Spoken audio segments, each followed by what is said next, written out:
Like many countries, Singapore faces the issues of an aging population and rising life expectancy. How can they create space for all?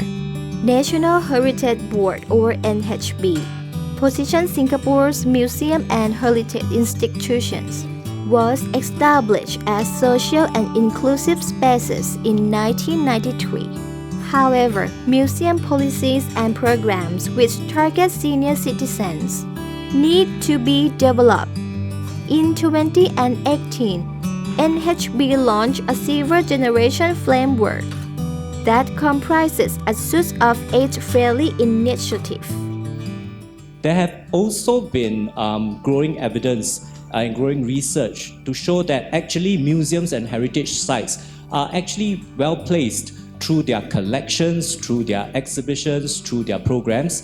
They're actually very well placed to contribute to improve the health and well-being of individuals, especially the elderly community. And this is where I'm going to share with you more of our initiatives. Why do we choose to focus on the 3 heritage institutions? Because statistically, when we track the visitorship profile, we realize that a good 3/4, if you look at the bar charts at the top, a good 3/4 of our visitors are Singaporeans and permanent residents. Okay, so about 3/4 of them.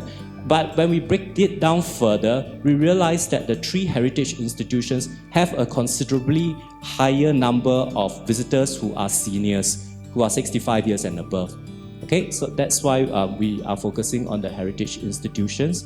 But more importantly, I think in April this year, Singapore launched its National Museum and Heritage Master Plan, which actually lays out the strategies and initiatives for the museum and heritage sector for the next 5 years. This is a 66 million work plan. It is broken down into 4 different strategic pillars. It comprises our places, which looks at tangible heritage. It comprises our cultures, which looks at intangible cultural heritage. It also has our treasures, which looks at our museums, our national collection, and finally our communities.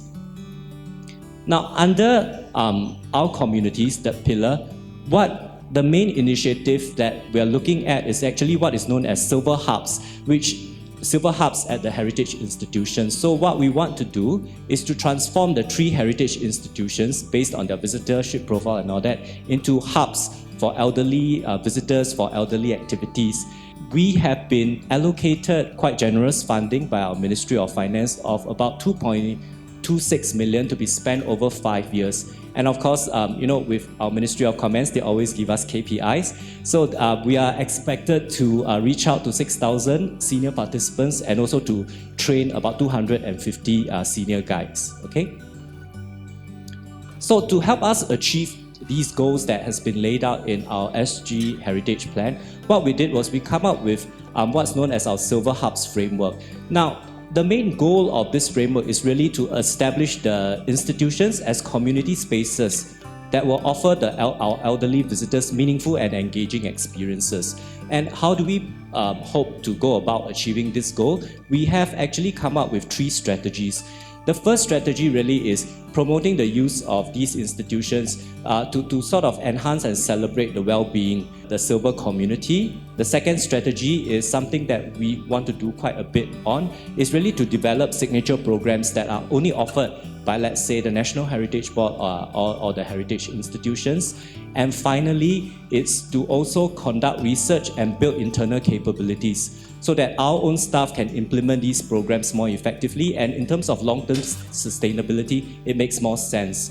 And I want to share something which I think Lydia and some of the other speakers have talked about, that we should not see the elderly as just a target audience segment, for instance, because in the case of National Heritage Board, the elderlies do and are able to give back to our museums. So we have a total of 885 museum docents. Because of them, they are able to conduct about 8,500 tours.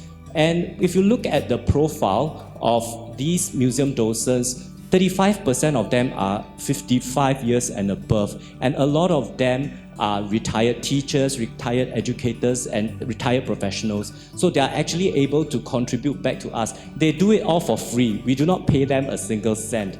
They actually do their own training. Okay, our curators will come in to brief them on gallery content, on special exhibition content and all that. And then we will do training workshops for presentation and all that. But essentially, they are self-running. So they do their own recruitment, they report the stats back to us and all that. So we are actually very, very lucky. I don't have the opportunity and the time to share here, but if you need more information about our volunteer engagement framework, I'll be happy to share them with you. So, final 2 slides. I guess I thought I'll share some of the learning points that we gleaned from our experience working on elderly-friendly initiatives and strategies. Firstly, at least for us in Singapore's context, we found that it's really helpful to align with the national level strategy that already exists in, I guess, most of the countries that has to do with the elderly, and look for points of connection between the 2 different sectors. Because I guess a lot of times the public health sector does not see the museums as the connection between the 2 sectors are not very obvious to them. So we would have to face considerable hurdles convincing healthcare partners to actually work with us, to co-fund programs, to co-share resources. And once we are aligned with the wider national picture, we should actually work closely with public health agencies that we have identified, to introduce some of these programs. And as I said, it's very important to collect evidence. And it is also very important that you find a common language. You need to speak the lingo of the health sector, the public health sector, in order for them to understand what it is you're trying to achieve. I guess the last 2 points are more internal. We find that we have to build up capability in our staffs to deal with a whole new audience segment of the elderly, because I think a lot of them are not trained in things like dementia awareness, how to approach or talk to the elderly and things like that. And the last point really is that I guess when you have effective and successful case studies of programs that deal with the elderly, you should actually promote your work more actively to other museums as well as to the other health sectors.